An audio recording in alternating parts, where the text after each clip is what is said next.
Let's go to party if you're not getting it. Girls will be all drinking. Bad bitches love me, shine like a sweat.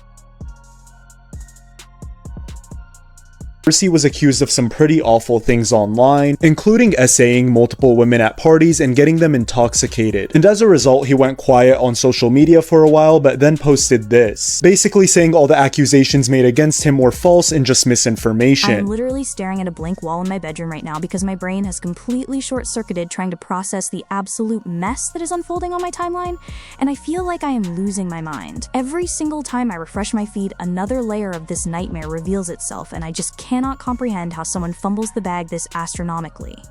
I don't even know where to start with this because the sheer magnitude of the fall from grace we are witnessing is actually staggering. I'm Lydia, this is Spill the Tea, and I need you to hear me out on this one because we are watching the real-time unraveling of the internet's most protected, unproblematic darling.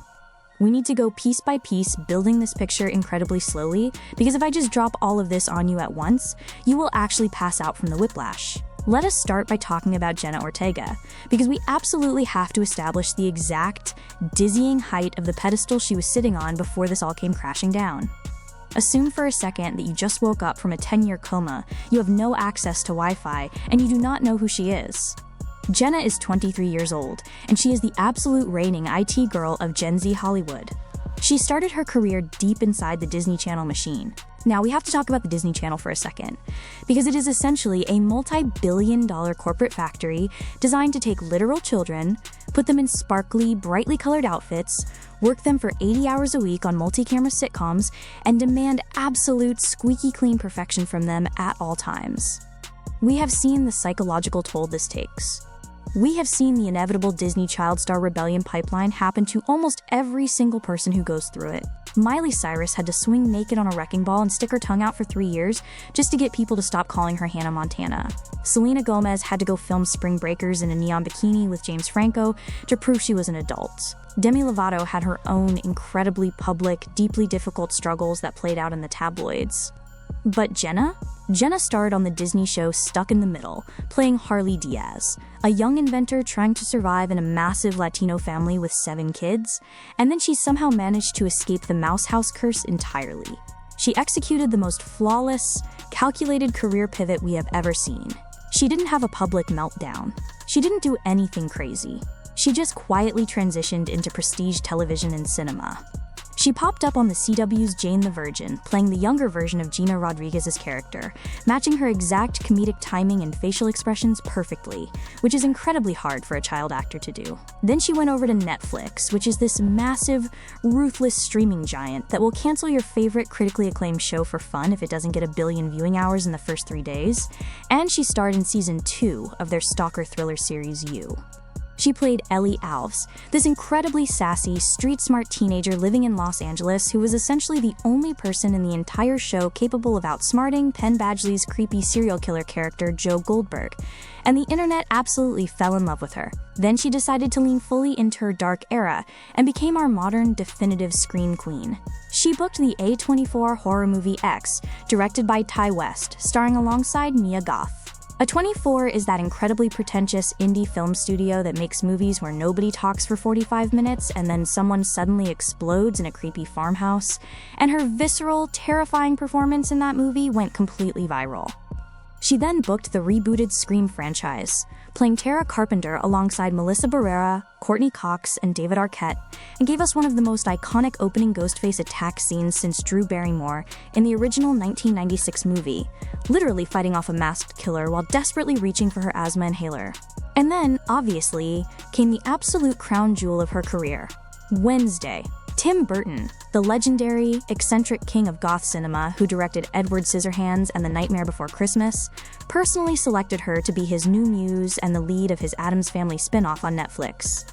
The show didn't just do well, it completely shattered streaming records across the globe.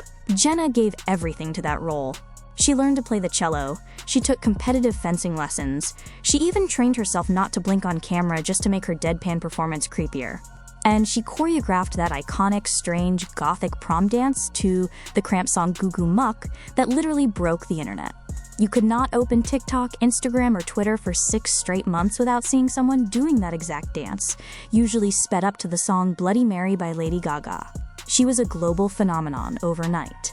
And with that astronomical level of fame came the massive legacy brand deals. Dior, which is a legacy French luxury fashion house that demands absolute pristine elegance and perfection from anyone who represents them, made her the global ambassador for their Gris Dior fragrance, plastering her face on massive billboards in Paris, London, and Tokyo.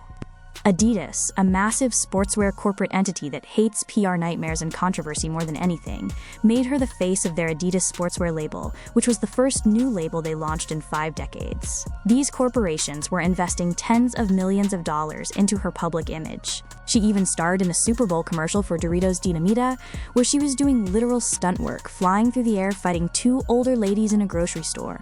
She was securing generational wealth left and right, and her personal brand was absolutely flawless. She was the socially conscious, progressive Latina activist. She spoke passionately in interviews about her Mexican and Puerto Rican heritage, giving these incredibly articulate, tearful speeches about how she wanted young women of color to see themselves on screen and not feel like they had to conform to Eurocentric beauty standards. And that unproblematic, highly principled reputation was completely cemented into the history books during the massive Scream 7 disaster late last year. If you somehow missed it, the production company behind the Scream franchise, Spyglass Media Group, unjustly fired Jenna's co-star and on-screen sister Melissa Barrera. Why? Because Melissa was posting heavily on her Instagram stories in support of Palestine, reposting Holocaust scholars, and calling out the humanitarian crisis in Gaza. Spyglass released a deeply tone-deaf statement calling her posts hate speech, and they fired their lead actress. The internet was in an absolute uproar. It was a massive PR nightmare, and people were calling for boycotts. And what did Jenna Ortega do? Literally the very next day, news broke that Jenna was dropping out of Scream 7. Now officially, her powerhouse PR team released a very polished, legally safe statement, claiming her exit had absolutely nothing to do with Melissa and it was just a scheduling conflict with filming Wednesday Season 2. But we all clocked it immediately. Nobody with a functioning brain bought the scheduling excuse. Everybody viewed it as a massive, quiet, incredibly powerful show of solidarity with her sister. She walked away from a multi-million-dollar blockbuster paycheck and the lead role in a massive horror trilogy to stand 10 toes down for her friend and her morals. The internet practically built digital shrines to her. We thought she had the most discerning, morally pure judgment in all of Hollywood. But now we are watching the unraveling, and it is absolutely brutal. Because Jenna has just been caught in 4K by the paparazzi in Dublin, Ireland. She is currently over there filming the 2nd season of Wednesday, which got a massive budget increase and moved production from Romania to Ireland, and the Netflix executives must be sweating through their tailored suits right now. The paparazzi filmed her walking the cobblestone streets and sitting in a dimly lit Irish pub, drinking Guinness, wearing a trench coat and sunglasses indoors, looking incredibly intimate and cozy with a man. And who is this man? His name is Elias Ronenfeld. And this is where the picture starts getting really, really dark, because we have to pull in all this outside context that the casual viewer just does not know about. First of all, Elias is 34 years old. Jenna is 23. Let's just pause, take a deep breath, and obsess over that math for a second, because the ick factor is absolutely off the charts. That is an 11-year age gap. Let me break that down for you. When Elias was 11 years old, Jenna was literally just being born. When Jenna was 12 years old, crying over pre-algebra homework and running around a brightly lit Disney Channel soundstage trying to hit her marks for a tween sitcom, this man was 23 years old, touring grungy, underground European punk clubs and doing God knows what. I am not the age gap police, but you are in completely different universes of life experience. What do you even talk about at dinner? It is uncomfortable. But honestly, if it was just a creepy Hollywood age gap, I wouldn't be losing my mind this badly, because Hollywood is full of weird age gaps. The age gap is literally the least offensive part of this man's entire existence. Because Elias is the Danish frontman for a post-punk rock band called Ice Age, and the chronically online internet detectives decided to run a full FBI-level background check on his digital footprint. And what they uncovered is genuinely horrifying. Back when Elias was around 18 years old, he created artwork for his band's fanzines and their official merchandise. And we are not talking about some edgy skulls or generic anarchist graffiti or a poorly drawn anarchy symbol. The drawings prominently featured literal, undeniable white supremacy and neo-Nazi symbols. Actual fast iconography, hand-drawn by him to promote his music. I am staring at the screenshots of this art right now, and my jaw is permanently on the floor. How does that even happen? How do you sit down with a pen and paper and accidentally draw hate symbols? When this controversy first bubbled up in the indie music scene back in 2013, Elias sat down for a massive interview with Pitchfork. For context, Pitchfork is this incredibly pretentious, elitist music publication that acted like the ultimate judge of indie music before it recently got completely gutted and absorbed by Condé Nast into GQ magazine because nobody cares about their decimal point ratings anymore. They used to give albums scores like an 8.3 or a 4.1 and act like it was an exact science. But back then, Pitchfork asked him directly about the Nazi art. And his excuse? I need you to brace yourself, because the sheer lack of respect for our intelligence is staggering.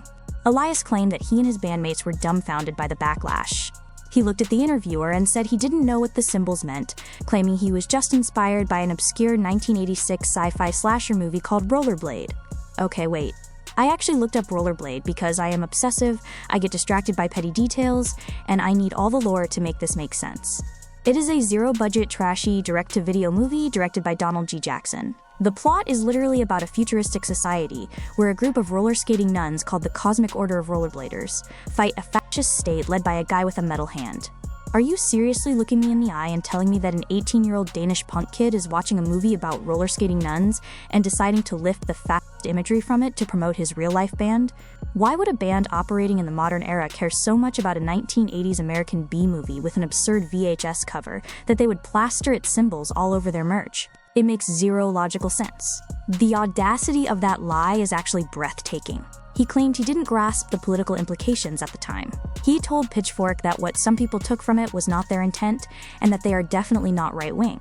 But honestly, how do you draw literal fascist symbols and not know what they mean? You live in Europe. You take mandatory World War II history classes in school. You don't accidentally draw hate symbols. It's an insult to our intelligence. But wait, because it gets so much worse. I am peeling back another layer of this rotting onion, and I am actually hyperventilating. Iceage didn't just have problematic merch. They actually curated and organized their own music festival. They picked the lineup themselves. They booked the talent.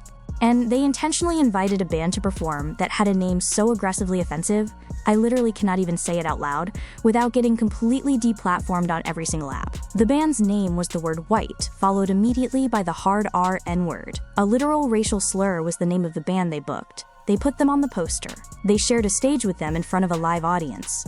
When Pitchfork asked Elias about this specific incident, he tried to backtrack, saying there is no way of excusing this and that he deeply regrets it and is embarrassed. But then, in the exact same breath, he tries to excuse it.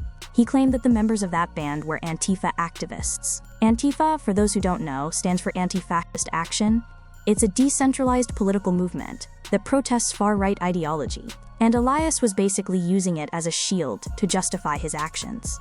He said he thought their horribly racist band name was meant to be making a provocative political point. No thoughts head empty. What point is that, exactly? That you can use black trauma and violent slurs for shock value because your music isn't interesting enough on its own? How is using a violent slur an anti-fascist political point?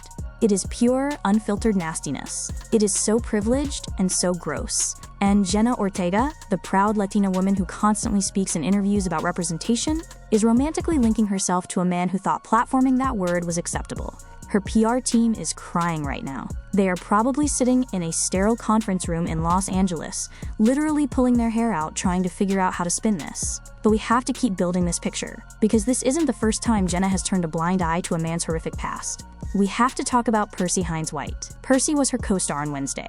He played Xavier Thorpe, the brooding, long-haired artist boy who painted the monster and was part of the whole love triangle.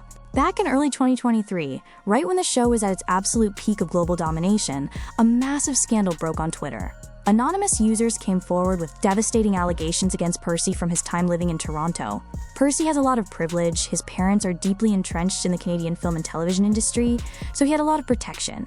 But the allegations claim that Percy and his group of friends would throw underground basement parties with the explicit, predatory intent of giving underage girls excessive amounts of alcohol and drugs so they could be assaulted. The stories were horrifying. The hashtag #CancelPercy took over the entire internet. Percy completely vanished, turned off his Instagram comments, and went into hiding for months. He eventually resurfaced with a defensive notes app statement, claiming the whole thing was a campaign of misinformation, that the rumors were completely false, and that his family was receiving death threats. He basically tried to claim defamation, which is a legal term meaning someone is intentionally destroying your reputation with a lie, but he never actually proved it in a court of law. He just threw the word out there to scare people into silence. The internet completely rejected his apology. Netflix, being the risk-averse corporate machine that they are, quietly fired him to protect their billion-dollar asset. When the cast list for Wednesday Season 2 was announced, Percy was gone. They wrote him out by having a character randomly mention that Xavier transferred to a boarding school in Switzerland. It was the most cowardly TV writing ever, but he was gone. But what did Jenna do? Did the progressive, socially conscious queen distance herself from the man accused of preying on young women? No, she absolutely did not. In fact, she continued to hang out with him publicly. They even went off to Utah to film an entire romantic comedy movie together called Winter, Spring, Summer, or Fall, where they played high school students falling in love. She completely ignored the massive, glaring red flags and stood by him. And now, let's bring in the real star of this entire saga. The only person whose opinion actually matters to me right now. Natalie Ortega, Jenna's mom. If you don't know the absolute legend that is Natalie Ortega, let me educate you right now, because her lore is essential to understanding how unhinged this situation is. Natalie is a registered ER nurse. She is a working-class, no-nonsense mother of 6 who works in a high-stress medical environment saving lives. ER nurses have zero patience for foolishness. She does not care about Hollywood public relations or keeping up appearances. Do you remember when the paparazzi caught Jenna smoking a cigarette and drinking wine in London last year? Natalie went to her public Instagram profile, which has hundreds of thousands of followers, and absolutely destroyed her daughter. She posted an unhinged 12-slide presentation of anti-smoking PSAs. She posted medical charts about lung cancer statistics, detailing exactly how smoking destroys your body. She posted facts about bone density loss and foul odors. And the absolute peak of it all was when she posted a meme of Gollum from Lord of the Rings. Gollum, the crusty, cave-dwelling swamp monster with thinning hair and rotting teeth. She publicly compared her Dior-endorsed, multi-millionaire actress daughter to a fictional gremlin to shame her for smoking a Marlboro Light. She dragged her to filth. She ended it with a quote about a mother's duty to worry. It was iconic. So I am sitting here, looking at this Elias Ronenfeld neo-Nazi controversy, and I am just trying to imagine the atmosphere in the Ortega household right now. Bestie said choose violence over a cigarette, so imagine what she is doing about a 34-year-old punk rocker with fascist doodles. I know Natalie is pacing the halls of the emergency room with a chancleta in her hand drafting a 50-slide presentation right now. She is probably downloading PDF files on the history of punk rock racism to post on her story. And the comment section on every single social media platform is an absolute bloodbath right now. Let's look at what people are actually saying as this unfolds, because the takes are piping hot and I need to react to all of them. There was this one comment that said, everybody woke until it comes to their partners. Okay, but why is this person right though? I hate it, but they absolutely nailed it. It is the easiest thing in the world to be a feminist activist when you are sitting in a glamorous interview chair reading a script your publicist wrote. But true morality is who you choose to sit with in the dark corner of a pub when you think nobody is filming. If you can sit across from a man who used fascist imagery and you don't feel violently repulsed, then your activism is completely performative. Then somebody in the comments wrote, lost all respect for her, she is clearly one of those women who romanticize toxic men. I mean, it is a pattern at this point. When you defend Percy and then date Elias, you are showing us exactly who you are. Fixing broken indie boys is not a personality trait. You cannot fix a grown man's racism with the power of love. And then this comment, somebody wrote, imagine dropping Scream for human rights but dating a neo-Nazi sympathizer. No, because this comment actually made me pause and stare at the wall. The hypocrisy is insane. You cannot pick and choose which forms of bigotry are deal breakers based on how much you want to hold a guy's hand. It completely invalidates her exit from Scream. Another person commented, she's 23 but acting like she's 15. I feel this so much. We constantly forget that her frontal lobe is literally not fully developed yet. She talks like a seasoned Hollywood veteran, but she is making catastrophic dating choices that scream teenage rebellion. But of course, the stans are fighting for their lives to defend her. One of them said, he was 18 when he drew those symbols. People grow and change, touch grass. I am sorry, but I actually disagree with this, and here's why. Drawing swastikas is not a normal teenage mistake. Forgetting to take out the trash is a mistake. Actively seeking out fascist iconography to print on your band's merchandise is a massive, deliberate moral failure, And he never even gave a real apology, he just blamed a roller skating movie. Another defender wrote, "She is an adult. Let her make her own choices. Stop controlling women. Look, erotic autonomy is real. She can date whoever she wants without asking our permission. But freedom of choice does not mean freedom from consequences. If you choose to date someone who hurts marginalized communities, your fans are allowed to be hurt by that, and they are allowed to stop supporting you." Then somebody tried to say, "We don't even know if they are dating, they were just standing next to each other." Did you see the paparazzi video? The body language was not platonic. You do not gaze into someone's eyes in a dark Irish pub while holding onto them if you are just casual acquaintances. Stop being Delulu. And finally, this one person said, "She's just rebelling against the perfect Disney image. Let her have her log-off era." I think there is a lot of truth to this. She is suffocated by the pressure of being the perfect progressive idol, so she is intentionally picking the most toxic, grungy guy she can find just to prove she isn't squeaky clean anymore. She is moving mad to shatter her own pedestal, but it is pure self-sabotage, and she is alienating the exact audience that made her famous in the first place. So where do things stand now? Villain arc is real. She is actively destroying her own carefully curated brand with every single public appearance she makes with this man. Her team is going to have to make a choice. Will she issue a statement? Will she dump him? Will she double down and alienate her entire fan base? The silence right now is deafening, and every day she stays quiet, the internet gets angrier. So I genuinely want to know, do you think she was wrong for associating with him, or is she just getting unfairly judged for a guy's past mistakes? Is it hypocritical, or are we expecting too much from her? Drop it in the comments, because hit that like button, subscribe for more chaos, and I will catch you in the next video. Stay messy.